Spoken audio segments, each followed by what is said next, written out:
All right, Mr. Charles Elliot. We are here on episode 10 of Shop Talk. First of all, I got a comment on how sharply dressed you are. We didn't color coordinate on purpose, but it just turned out that way. I guess great minds think alike. Huh? Hey, always. So this podcast can be a little bit different in the sense that a lot of my guests end up talking about fishing because we're surrounded by water. That's what we do here. So tourists do here. But I wanted to bring you on because you work with veterans, and I have veterans in my family I'm very close to. A lot of my friends, a lot of my customers are veterans, and I think it'd be good for them to hear your perspective, what exactly it is you do to help the veterans of Franklin County, and get some thoughts on that. Okay. Okay, All absolutely. right, before we get going, though, I got a gift for you. I got you our Bayside Reserve, and I wanted to give that to you. That's our Dark Kenyan because I see you every Thursday, Oh, yeah. sometimes before, like On the on a road. Tuesday. And anytime I brew our cold brew with that bean, you're like, that right there, you're like, yep, that's that Kenyan. It's so good. Yep. So I got you that. That's a great bean for drip, espresso, pour over, cold brew, however you want. Commercial. Yeah. So exactly. Gotta do those shameless plugs every now and then. That's some good smack there. It'll work good. I appreciate that, man. So before we get into it, like I said, the meat and the potatoes of this conversation, I'd love to just talk about what you're doing in Franklin County with our veterans, what got you into that, what veterans can do, how they can contact you, and some of the resources you provide for them. But before we do that, let's start with the beginning. Where'd you grow up? What's your childhood like?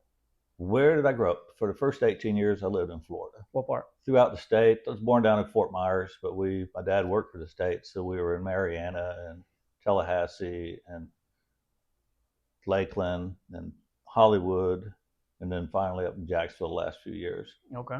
So spent a lot of time in this area prior to leaving, because we used to camp at San Blas and Panama City and all the way down Cedar Key, Fort Myers. So we were all around here. Yep. Well, back then it was a wee bit different. I bet. I mean, we're talking 50 plus years. I mean, it's old Florida now. I can't imagine what it was like back then. It was interesting. Well, everybody bled because of the oyster shells. Nobody survived that. But, that did that. Family moved around a little bit. And then I came back because when I retired out of service, I was working for the Department of the Army. And we did a lot of work at different areas, Eglin, Benning, Stewart Titan over there. So I was in the area a lot. And I'd come over and visit. My brother had been here since the 80s, cooking between the Boss and all that good stuff. Boss Oysters, yeah. He'd been there for quite a few years and back and forth. And while visiting him down here on vacations, I was on the 15-year plan, 15 years out of retirement. I said, yeah, I'll take an early retirement. And I'll start looking for property now. Then it kind of shifted to a 10-year plan.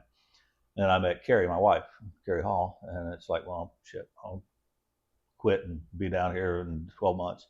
So that's how I left government service and came down here. Got into what I'm doing here because my wife got tired of me just goofing off. Basically, go fish in the morning, put a kayak in the water, go have some fun, whatever's going on. And the opportunity, my predecessor, he was a Vietnam veteran, and one of the end things, he ended up going blind. So he was unable to read. And it's kind of hard to do government paperwork when you can't read. So he had brought in, the fastest way to fix it was just to bring him in a part-time reader. So for some reason, I got pulled in on that gig. Actually, I kind of liked the idea of it. Wife found out about it, said, hey, why don't you go check this out? It's a part-time job. I didn't pay much. It didn't matter. I didn't need to make much. My wife makes more money than I anyway. But I got into that, and then 3 years later, he retired, and I was still there. So I ended up with the gigs. It's the only one qualified in the county to have it. So then I got that gig. Okay. So let's rewind a little bit. Sure thing. You graduated high school. Yep, Lubbock, Texas. Out of Texas? Lubbock, okay. Texas. And Lubbock did you High School. go right into service? Nope. I was working food service at the time. Actually, it's a long story. I was in Lubbock, but I ended up in jail in Florida. And so by the time I got out of jail in Florida for riding a motorcycle too fast, and got back to Lubbock, basically no money, no nothing. So I ended up following the family to Arkansas, Little Rock. And from there, I got tired of working restaurants and joined the service. Okay. And what was your MOS? MOS, I was 19 Delta. And what is that for? Armored Cavalry Reconnaissance Specialist. Okay. Or Cavalry Scouts, we call them. It's just heavy scouts. And we spend time on the ground, time with vehicles, but we got to play with a lot of cool toys. Okay. And first time it was on the border of Germany. It was a lot of fun. That was 82. So back in the dark ages. And a few years before the wall fell. Yeah. Oh, yeah. Got to go on the other side of the wall when it was still up. What was that interesting. Like? Weird. Yeah. Yeah, it's real. Well, everything's cookie cutter. Yeah. They restored some of the original buildings, where on the west side, everything was rebuilt. They put every except for the Fanklin, the broken tooth, the rail station, which was blown up, and the thing was broken, but they flooded it to the Germans flooded to kill their wounded. The hospital that was in there, so the Russians couldn't get them back and forth.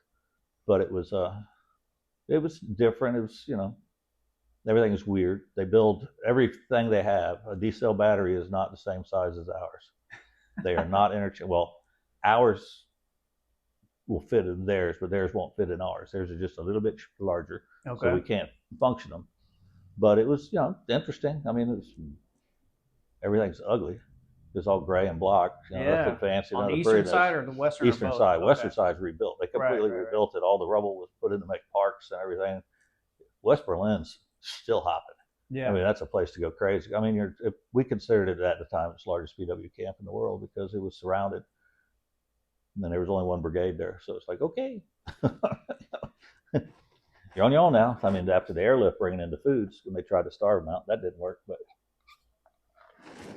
nobody was serious about stopping it. Well, I just started liking it. So I stayed in. I went in for, because okay, I'm tired of working in restaurants. Parents don't need to pay my way. I'll pay my own way. I'll go play Army Man, go to Germany, drink beer, chase blondes. Good beer in Germany. Oh, really? And then, get some college funds and come back, but end up liking it. And so I stayed. 20 years. 20 years, yeah. So after Germany, was there anything else that kind of highlights in your memory? Oh, good Lord. I spent 20 years playing this game. Let's hear something. From Germany, I went to Colorado, which is a total shift from a border squadron, cavalry squadron, 3-7, the good old cav, to an armored unit in Colorado that was a little change of pace, let's put it that way. Had a commander said, "Oh, it's good enough." We didn't believe in good enough on the border because we were on the border, literally. So I hung out there and had some fun. Actually ended up meeting a girl, married her. That was the wrong wife. But good training, good playing. Went some places. Yes, along that, they sent me to Japan for a couple of weeks to work with the Japanese ground defense force, which was interesting. What was Japan like? Because I plan on going there in the next 2 years. Well, I was assigned. We were in a part of a unit. We were attached to a unit, so we were living on a military base. Right. And there, I mean, it's Spartan. It's not like the stuff they put together now for us, which is kind of a nice improvement. I mean, I spent a couple of years in Quonset huts when I was in Quonset huts. With we walk in with your head like this because the roof's too short. I wouldn't have that problem because I slide right in the corner. But it was just it was Spartan. Made a lot of rice. Love rice, which is a good thing. Everything was fed by chopsticks, but it was just we just lived with them. Yeah. Many communal bathhouses and all that stuff. It was kind of interesting going around and watching them doing their things. And roughly what year was this? 85 is what I'm thinking. Yeah, about 85. I was a sergeant. And we were over there. A bunch of sergeants went over and attached it. And I wasn't the biggest one. The biggest guy I could hide behind. People would go, we'd be out in the countryside, people go, ooh. Yeah. Because he was a beast. Going through the train in Tokyo, and you look down the line, and we're all Colorado boys. We're all wearing boots. It's like, okay, a little different than your average crowd. But I got to see Tokyo. I mean, brilliant, bright, all that fun stuff. But I like small town. I like being away. We were stationed right at the base of Mount Fuji, so every day we looked up at clouds. Except for one day, it opened up and we could actually see. And of course, everybody had stopped. Everybody had stopped and was looking up, and then cloud closed up. So it was an interesting trip. There, where did I get? They shipped me. Oh, they shipped me to Korea. I also want to go to Korea. Korea's a lot of fun. I was south of DMZ. It was a heavy tank. So I was at Casey, which is within artillery range of the border, and that was 86. I made that first tour there. Were you in Seoul? Went through Seoul. Okay. Yeah, it's where Turtle Farm is. You get there. It takes 12 minutes to get from one building to the next. Okay. You arrive in one and you leave out of the other. So, but no, I was north of Seoul. We were up just below the DMZ. I gotcha. Was that what was the tension like at the DMZ in the 80s? Oh, it was all clear war. Yeah. North Korea declared war. Always shooting at each other across the border. Yeah. Just, I mean, it's they've never settled it. And it's always, but the Korean Times, declares war. I said, okay, fine. We're here. We'll be hanging out over here. Don't shoot at the U.S. because they shoot back. Right. But watching the country that when we first got there. So the main MSR from Seoul up to Uijeonbu, and then we had to go over to the case, and then you were dirt roads. They were still gravel packed roads. Mm-hmm. I mean, everything was invasion routes, so you didn't want them. You didn't want it easy. You want to make them easy to blow up. All right. Because Korea is 151 miles wide, but you only got a couple of places where you can actually go through. The little western corridor is tiny, but you get over in the MGM. That's the main invasion corridor. Everybody came down through there because it's the only wide open area we can come down through Chorwon Valley and all that fun stuff. And everything's was built up with roadblocks and rock trucks where they could blow the roads and stop everything and drop all the bridges. And development. I mean, there was buses. People rode buses. There was very few. There was no cars. You'd see some of the little bongo trucks, little 1,000-pound, 1,000-kilo, 1,000-pound trucks, little pickup trucks running around like little Datsun, Toyota Loves, and little rascals running around, and few scooters, and the RPAVs, the rice paddy assault vehicles, which was a rototiller with the wheel on them, and you'd hook a trailer to it, and they use it for run pumps, to run tractors. I mean, it's just their all-purpose motor. They just hook different stuff to it. But they put a little trailer on it.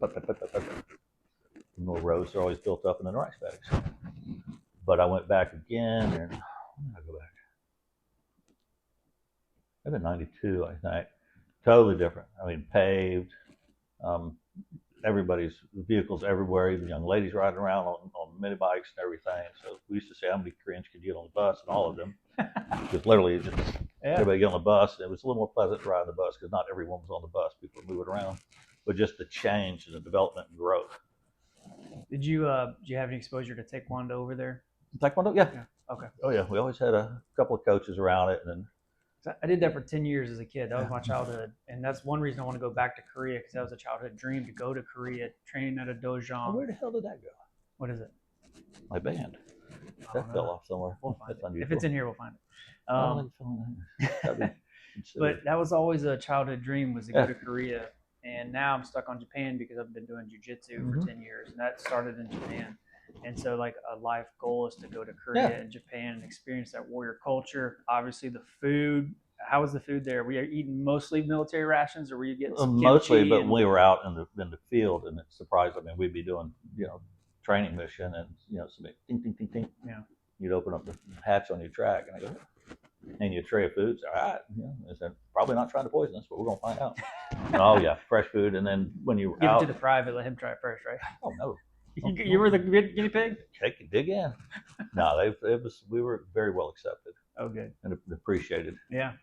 But it was, every chance you get, you eat market food. There's always the night stalls, the yakimandus and all that, just all little night stalls when you're out cruising. Just, fried everything. Everything's fried. Yeah. What part of the chicken sounds is like that? Fanklin County. Oh, the chicken. Well, they take the chicken, lay it out, and just whack it with a cleaver a couple times, throw it in the fryer. Okay, well, it's going to be a part. No, well, don't keep it simple, stupid. That makes me think of Rush Hour. You ever seen the movie Rush Hour? Mm-hmm. Well, they're in Taiwan, not Korea. But when Chris Tucker goes to the market, he's like buying the chicken or the duck or the chicken. I can't remember. He's like, the guy's trying to give it to him. He's like, no, I don't want. I'll just take the chicken. Anyway, that's the ADD brain for you. There you go. Run off. So after Korea, what was next? Polk, Louisiana. Okay. And what was Louisiana like? Is Um, that North or South Louisiana? North Louisiana, just up in the pines, the flat hills. Camp Swampy for a reason. Middle of nowhere. What did the governor say about? She had Lake Charles all the way on the coast below us, and then Shreveport was up at the corner. So we're on the western side of the state. So the highway to get through there, as the governor said, you can't get there from here. Just terrible. I mean, the road conditions were horrible. They started pulling roadsides down. Just little details because they couldn't keep up because they're on levees and everything, and people they take the road signs down, so it says no fault of the county. We can have a wreck. It's not an approved road. So, Yeah, okay, here we go. Good, great training pace. A lot of acreage to train on, and hot and muggy, and definitely kept you set up for those kind of environments. Where it's like Fort Carson, Colorado, we're at 5,900 feet baseline, so we were trained. We were basically considered high altitude.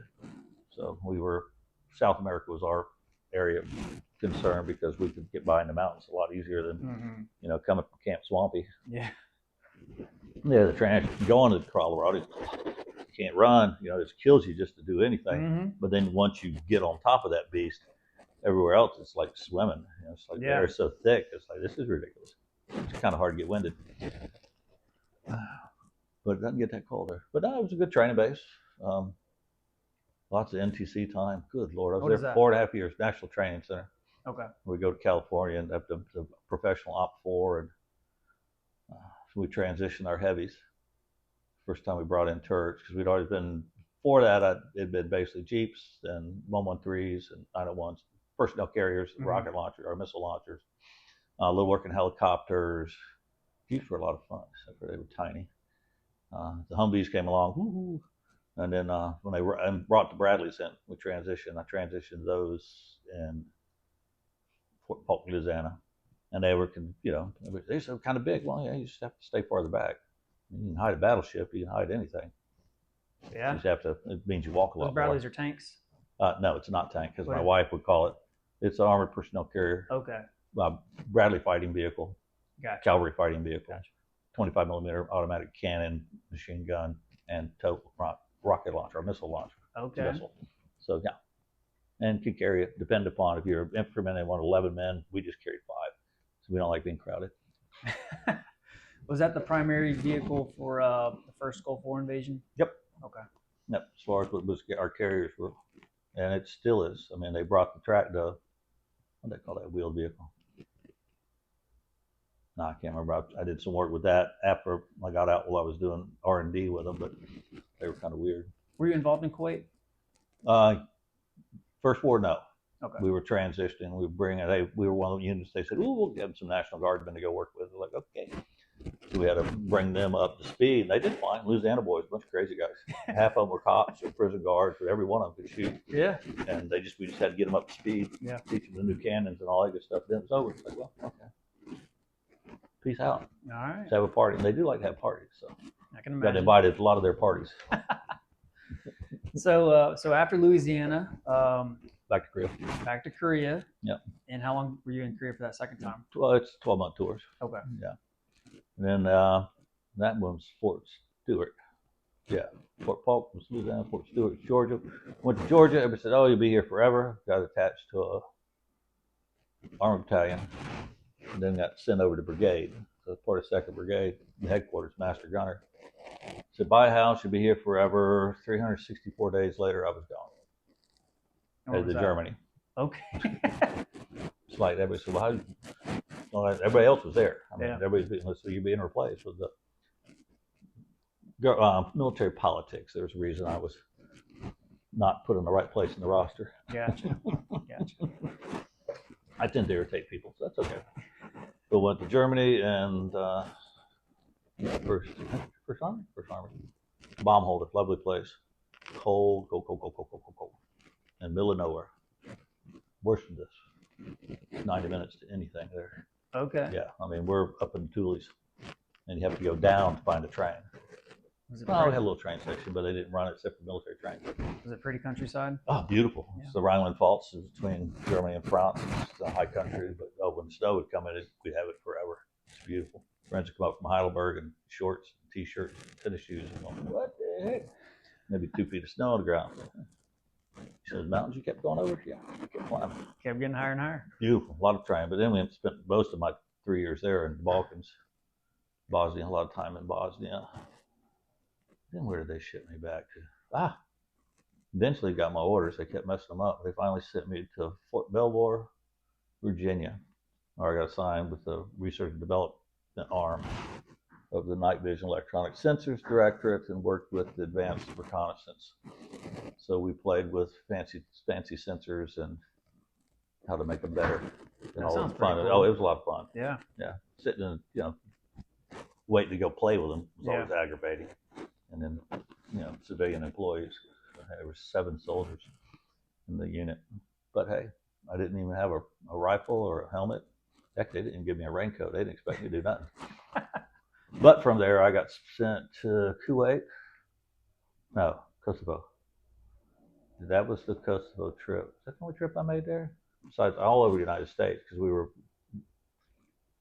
transitioning and training and developing equipment. So we'd go hire out an infantry company or a couple of platoons. We got Canadians down one time to Fort Benning and had them going crazy, working with the modifications to vehicles and tactics and techniques working, just getting some ideas and seeing what this would work. Because do a lot with got some really smart kids coming out of schools nowadays. Mm-hmm. They make some amazing things happen. Yeah.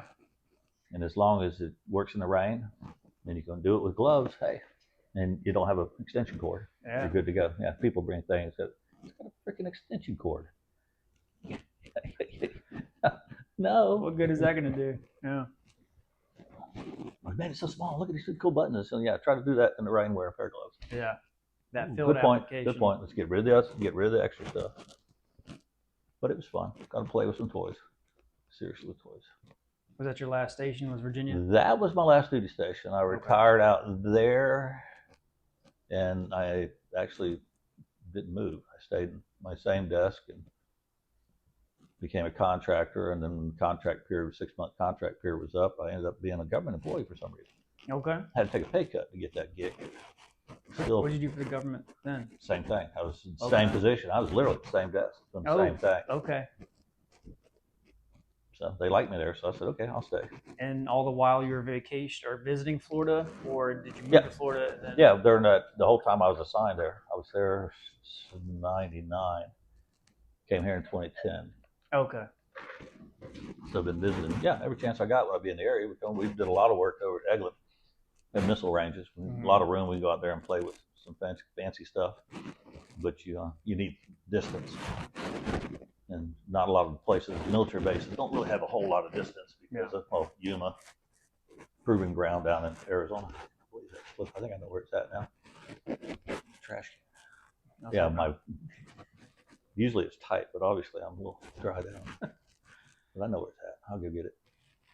So then you get down here and you kind of fall into your current role. Yep, I got into that. I got fired from bartending by my wife. So. Wait a minute.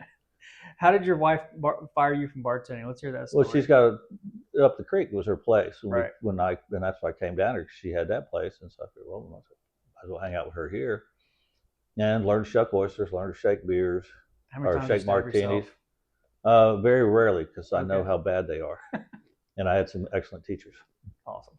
Yeah, well, Mark Williams, he can show you how to pop an oyster like nobody's business. All right. While carrying a conversation, rolling. Then making drinks, shaking martinis, all that good stuff, serving. It was fine. I just didn't deal with idiots. And you get people coming in there talking out the side of their mouth, and after a while, you just get tired of hearing their bullshit. Yeah. It's like, go somewhere else. Yeah. Had a lot of time, great time there. I did a lot of, actually, I was still there when I had the part-time job. I was still tending bar and, I do a lot of work right across. I still do stuff. I meet people on street corners and bars and restaurants, everywhere. And we'll start chit-chatting about what I do. And then they'll, and I said, well, here, give me a call when I'm in the office. Not today. This is my office number. Get my personal number. No, it's just, I didn't deal with people too well. I said, it's hospitality, not hostility. And I said, guys, use appropriate terms to address him. And then when I wanted to throw through a wall, she said, no, you can't do that. And I said, I'll get away with it. I know the owner. But yeah, so it's like, you got to go. I said, okay. So then it just, because I was actually, my part-time, I was working it pretty much full-time. I liked what I was doing. Mm-hmm. And, if the guy was going to be there, I might as well be there with him reading. I'm not getting paid for it. I didn't care. It was good. It was fun. I like fighting the government. And that's what I did every day. Let's fight the government. Okay. And then I ended up in that position. I remember one of my best memories from up the creek. I came down about 6 months before we moved down here. Mm-hmm. And I was just sitting at that bar that overlooks Scipio Creek in Apalachicola. Mm-hmm. I was drinking an Appalach IPA, eating some oysters. And I just had this moment because I was here by myself. I came down to get the mailboxes all situated. I was like, this is my view now. this is home. And it was scary because I was leaving everything I knew Everything in you do. Georgia and Oh, family absolutely. and friends and a secure job to come down here and do something different. But something about that water and that sunset coming down, the serenity, it just felt like home from that moment. Yeah, I mean, I'd retired out of service. We didn't call it retired. We call it rehired because enlisted, you're gonna get rehired real quick. And Carrie had just started that restaurant, so I mean, it was time to grind. That's what we did. We literally lived there. Yeah. When it was open, we were there. One of us was there continuously before she finally fired me. But I met a gentleman one day. He was sitting there, and he comes in, little old guy, tottering along, and he had I guess a great grandson or great nephew or something, young buck, getting support, and he had a Army Air Corps hat on. So I told Carrie, we're going to buy his dinner. So the conversation got on, and he was drinking a little beer, and I said, babe, try some oysters. It's all right. So he went with some raw oysters, and he got him a little scotch on the rocks. And he was the last of his squadron, last of his class. His wife had passed on. It was just, he was just, his last briefing in the war, World War II, was to bomb the mainland. And then they dropped the bombs. Yeah. So that mission was called off. But that's pretty much, you were just signing your death warrant because you're out of there. So interesting characterizations. His one comment was he was sitting there and talked to me while he was sitting on the same bar, drinking scotch, old fart, and eating raw oysters. And he stopped me and said, I'd be happy if I died right here. And I said, oh, no. He said, I know. He said, that's right. Too much paperwork. Got it. Of course, everybody was listening to the conversation because it was interesting. Yeah. That was living history right there. Right. He wrote a nice letter to the wife for the restaurant. It's still there on the wall. That's cool. Yeah. It's just one of those weird things you see, It's like, what are you going to do? They did the Sports Illustrated shoot here. Mm-hmm. And we were sponsoring one of the restaurants that was sponsoring and keeping them fed, which, of course, as scrawny as those girls were, it wasn't much to do it. But they come up to the bar and they, want a beverage, okay, good light beer. Okay, sure. Large or small? Well, it's light beer. You're going to be back out in the sun tomorrow. Take a large. It's not going to kill you. Just fun stuff like that. So a lot of fun. Meet a lot of weird people, a lot of good people, very few bad people. Yeah. But when they do, it gets me fired. So I don't do the hospitality anymore. I'm pretty fortunate here, man. We obviously we get everybody, a couple weirdos here and there, but it's the beginning of the day. They're coming to start their day. They're getting coffee, and I haven't had any kind of awful experiences yet. But yeah, so why does she try to? You need to tell her. I don't tell her a daggone thing. And that's her business. She runs the business. I just stay out of the way. But it's tell her, why you close so early? It's nothing good happens late. Yeah. And with our small labor pool we have here, is you can't run them to death. Right. Yeah, that's a tough balance. Mm-hmm. Here. Oh, absolutely. It's like right ours. folks. I'm a office rat, so I'm out in the morning, and she works through the evenings because that's her gigs is keep track on the businesses. So we get a little bit of time together. For a while there, we did not. Yeah. Well, we were together working. So yeah, that's tough when you spend your time with your spouse or your family, and you're working the whole time. So you're spending time, but it's not that quality time. Doing something. Yeah, and it was easy to understand pecking order. I didn't have a problem with it. She was boss across the board. There was no ifs, ands, or buts. What she said went, because that's her business, not my business. Back when I was a youngster and was in a restaurant, I knew what I was doing. I was managed corporate restaurants and all that fun stuff, but got bored on that. He kept wanting me to cut my hair. So I got in the Army. Grew it on out. Yeah, that was brought up. When I first got out, I kind of let it go a little bit, did the beard things. We were out 16 weeks in Idaho up in the desert. It's high desert there. We were at the Mountain Home Air Base doing some long range stuff. And so I was there 16 weeks. Let it grow and look like ass. Found a good hairdresser though. She hooked me up. There you go. They were talking about me walking across the parking lot. It's like, man, this guy's got to come in here because it was just. I could pick you out. Yeah, he looked across because it was a total mess. I mean, 16 weeks. I hadn't done anything with it. Just let it go. And but then, yeah, my brother, before he passed, I mean, that was one of the first things to see, because we had, as youngsters living in Florida in the 60s and 70s, we had long hair. Took it to Texas and they freaked out on us, but that's okay. Took it to Arkansas and they really lost their mind. But it was at that time, but it was something. His wife actually was my wife's best friend in high school. They drifted apart a bit because they were living on the island and my wife didn't like driving bridges. So then all of a sudden we linked up one night over music.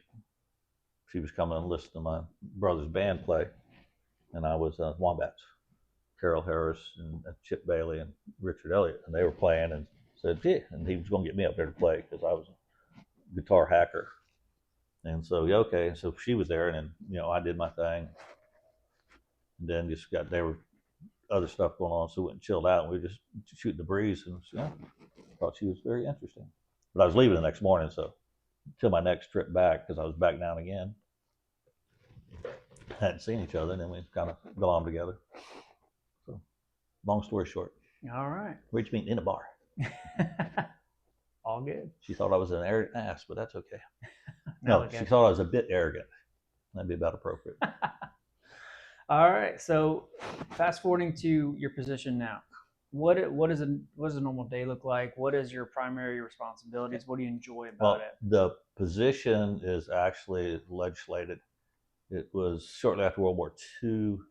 The state authorized the counties to instill a county veteran service officer. Okay.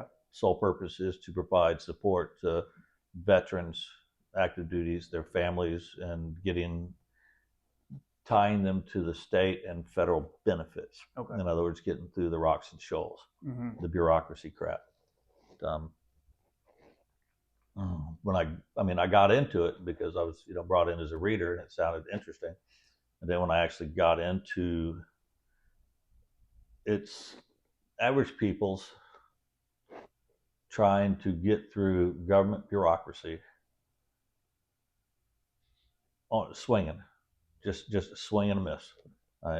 You don't know. I mean, the paperwork is specific. It's government. That's what it is. So the officers were established to assist with that. And we had communication systems. When I first came in, everything was done by mail. So it was a 10-day turnaround where somebody would read something that you sent. So at least 10 days, before somebody read it. It was a week just to get it into the mailroom and then get sent from the mailroom down from the VAs, the feds. So I don't work for the feds, I work for the county. And it's sorted out, and then somebody would do something with it, and then they'd send a letter back eventually. I'm trying to explain to people is if it's minimum of a 90-day cycle for every letter, every communication you make. You're dealing with a 90-day cycle. So if you step on your hammer and do it wrong, there's 90 days, nothing is being done. And then you're back into another 90-day loop. And if you don't know what you're doing wrong, you'll just keep doing that same old loop. So basically we're certified by an agency that is, how do they say that, accredited by Congress, because Congress put the rules in place from after the early Great War with the Army of the Potomac and all that good stuff back in Grand Old Army. Lincoln actually was involved with this, putting together to care for the veterans, their widows and orphans. That's their battle. We carried the load for them as far as taking care of. So it goes way back. My brain's stretching. But back then it was just, and you had to read everything. I mean, it's like when I was in the scout platoon. Well, he sent you an email. You don't even have a freaking computer. Right. What do you talk about? Why don't you just send me a letter or just call me on the phone? Send me an email, it ain't gonna happen. But the programs were not well, we could see sort of, kind of, we could see results, things that, we could see an in state. We couldn't see what they were doing, but that's as we were certified by, and state agencies, our main one that we're under, but that's credited, and it's by a certified office, the VA actually. We are taught what they are doing. We learn their rules. We learn their game. We get trained twice. I'm going in October for training. I get trained twice a year to see what's happening, what's changed, so that we can see what is happening and then help get the benefits due. Everything from healthcare to compensation, widows, burial. It's a pretty extensive. About $13 million comes to the county right now, to the people, not to the government. Just straight to it's straight to the people. Now, some of that is in healthcare, so Weems gets a bit of that, so we are paying for it. But it just, I like a fight. Too old to fight. Hurts too much. But I can see what is happening, and when you're dealing with bureaucracy, I mean, it's tell them, no, they don't know you. They don't care. Right. They don't have nothing against you. They don't care. They don't know you. You're just another number. And some of them think of knees and knees and knees and knees. And I got 2 disabled knees. One's not much. The other one's like, ooh, okay. What are you gonna do with that one? Nothing. Yeah, so, but it's just fighting that battle and getting to understand that you just can't step on your hammer. But we know what they're doing. I can see it, and so I would have to go through. And oh, good Lord! Mainly, I sit in that office and read files, their files, veterans files. I had one, from the brewery. She's up in Albany, her family, and it was, her being a full bird colonel, and they had 4 pages of records. And it's like, there is no way this file has 4 pages in it. Took almost a year for they dropped another 400 pages plus. Wow. And that's where I found the information I needed. And all those are handwritten. Who's doing that? Who's writing? Well, everything was most of my records, and I got out in 2002, were handwritten because we didn't have computers. Right. Everything was all your medical records, all your personnel reports, everything, your orders, and everything was nice typed out, but all the information is penciled. Gotcha. And reading doctors' things. And the main things are reading medical papers. So I spent a lot of time reading through and finding what was missed and why it was missed. And it's because of our new systems now, I can see what they're doing when they're doing it, is they're advancing. I'm looking over their shoulder, so I'm seeing what they're saying. And it's a couple times they rate a guy and deny him, and I'd challenge him literally the same day, and a week later they've changed his rating and granted him. Wow. Because I saw what they missed, and they's like, well, yeah, he's got an award for valor. So just because he's a medic didn't mean he wasn't exposed to ground fire, because he was. Little details like just being able to find that gap. I mean, I don't like big checks. I like to get checks quick. So somebody's filing, I want them to get it. I want them to get it now. I don't want to wait 5, 6, 7 years to get $250,000. No, I want you to have that money now. Right. Because I think the largest check I've seen was $268,000, but that was for a widow, and so it's long. It just, but if you don't know what you're doing, you can just keep going in a circle. I can only imagine. Yeah, and it's like, well, what am I going to tell the doctor? Tell him the truth. But just remember, stay on point. Right. How you doing? Oh, I'm doing great. And it's like, no, you're not. Or the one that would go in and we kept trying to send his family in with him because he's early onset dementia, and it was everything was fine. No, nothing is fine. And then beating that wall down because we could not get all the pieces together. But with the changes and where they brought more outside medical care, outside doctors, I thought I got hit by a car. Outside care brought in somebody outside and wrote it up. was able to catch it and write it up and solve the problem. Okay. So he had his, and then the widow got hers. So it sounds like a very tedious, arduous job, but very rewarding as well. Lose sleep if I can't figure out what's going on. Yeah. If I can't figure out why, if it's some people come with bullshit claims. It's like, yeah, okay, whatever. My job is not to say no. I'll file it, but and then if something happens, ooh, congratulations. But it's the ones that should be absolutely granted or not being granted. I lose sleep when I can't win those, and I have to think about it. You grind your brain trying to figure out how to redirect and get it going. And sometimes just but yeah, satisfaction. Oh man, young widow, not young widow, Vietnam veteran's widow. One thing, every time we go to talk, she'd start crying. So it took almost 2 years for I could ever actually get her story. Every time she talked about her husband, she'd start crying. But I finally got it, and once we did the paperwork, it was done quick, less than a month. So I mean, she didn't get a big check. Got that first check, which was the basic allowance, like $1,500. Well, that's all tax free. Mm-hmm. And she got property tax exemption because her husband died. So I mean, it's like world change. Yeah. And that's going to come every month, and nothing affects it. Yeah.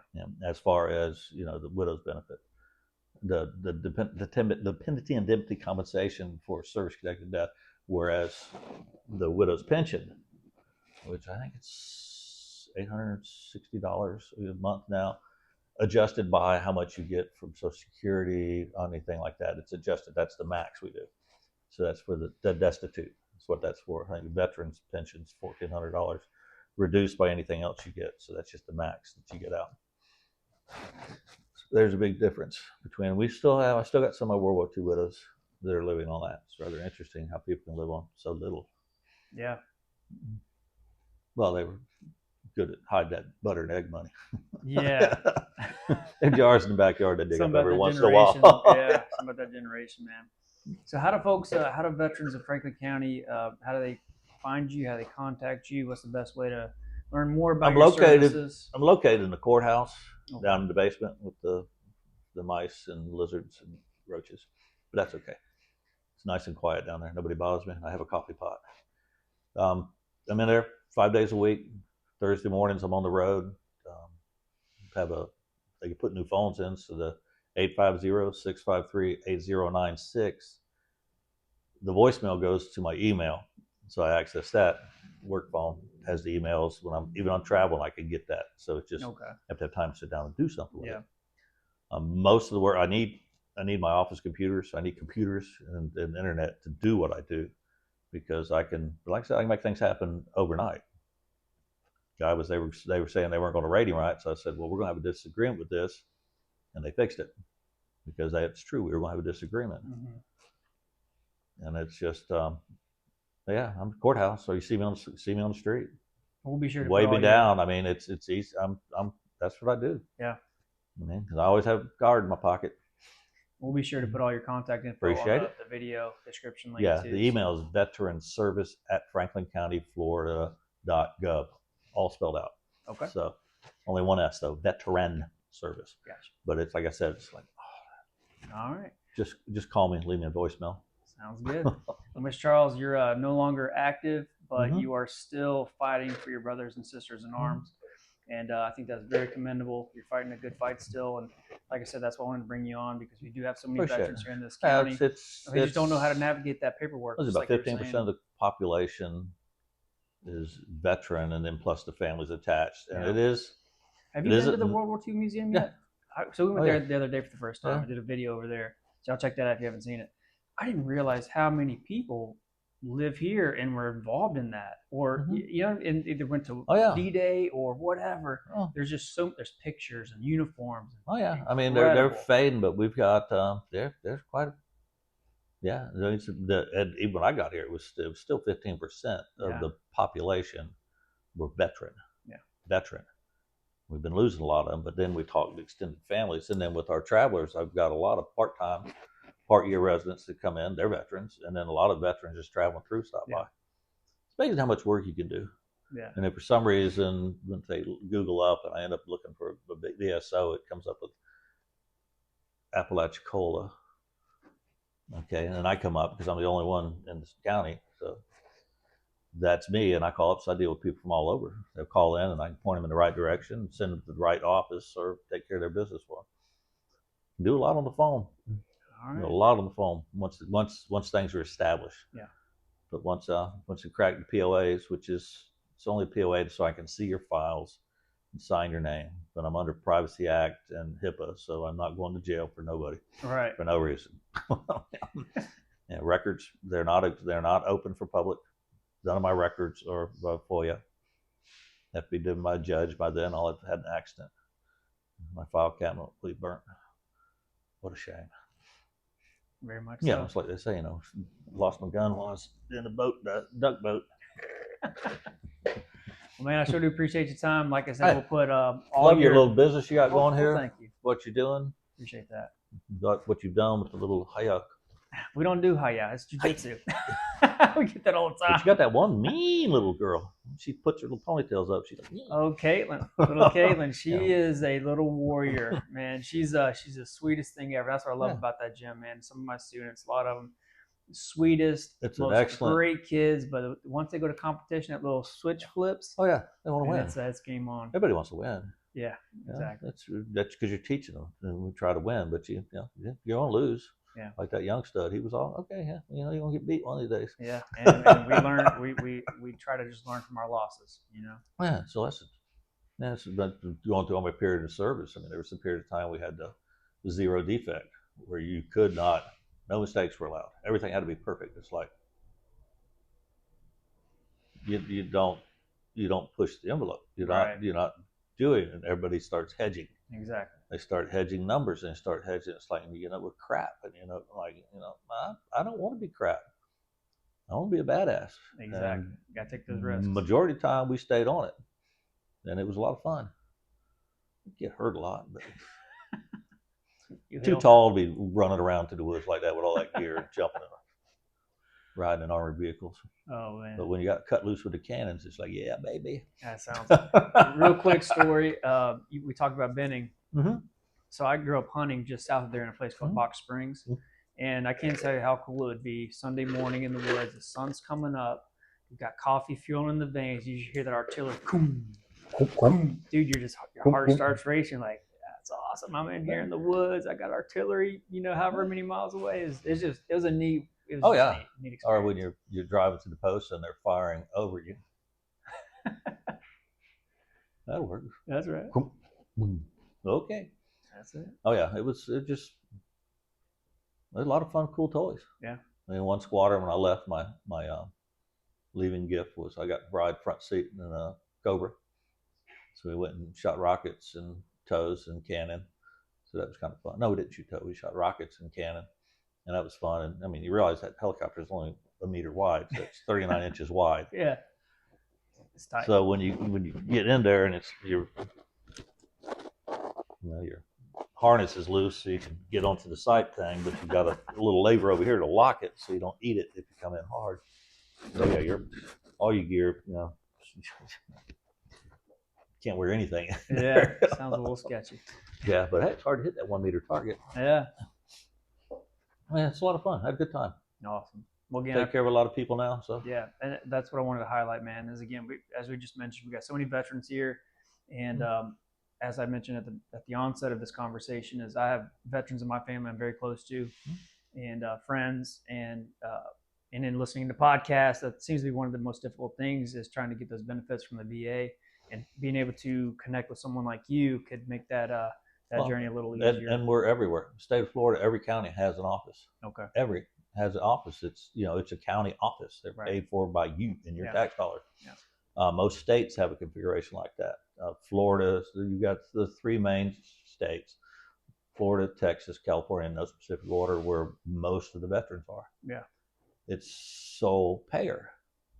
Money follows the peoples. So that's why we have Mariana Clinic. We have a big Tallahassee clinic. Then you can go. Next step would be Well, Perry's got a clinic now, but then you pop over to Lake City, which is our first intermediate hospital, and our main hospital's in Gainesville.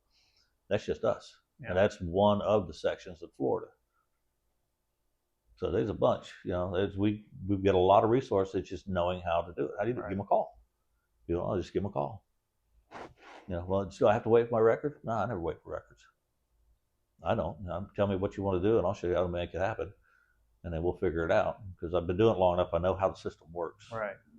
And never hurt. That's awesome. All I can say is no. That's it. And I've learned as a small business owner, asking people to do things, everybody knows it maybe. Everybody knows it maybe. As I say, with a lot of that's what we're dealing with sometimes, because it's kind of like, but they're going to tell me what they're doing, and I'm going to see what's going on. I'm going to see what's in the background, and we're going to have a classic example of a guy. He's from the county, but the non-county person, I wasn't doing his paperwork, and the people that were, it's like kind of hokey. I didn't like the way the paper was done, so I'd send him little emails today, and I'd be able to check with your guy on this. And so I got a nasty phone call from that advocate. I don't care, I don't work for him. But he missed. The guy was a Vietnam veteran, so he had a presumptive for all the Agent Orange things. And he had a pacemaker, defibrillator, jump starter. That's 100% permanent total, guaranteed. It's right there in the records. He never did it.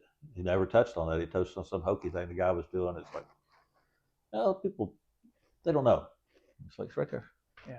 So I filed that over the top of him, piss him off even more, but that's okay. The guy got his money, got taken care of. That's what it's all about. It's not me, it's them. Yeah. It's all about them. I like winning.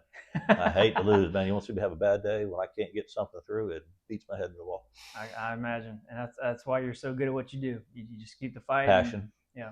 Passion, because winning is well, then it's taking care of people. Right.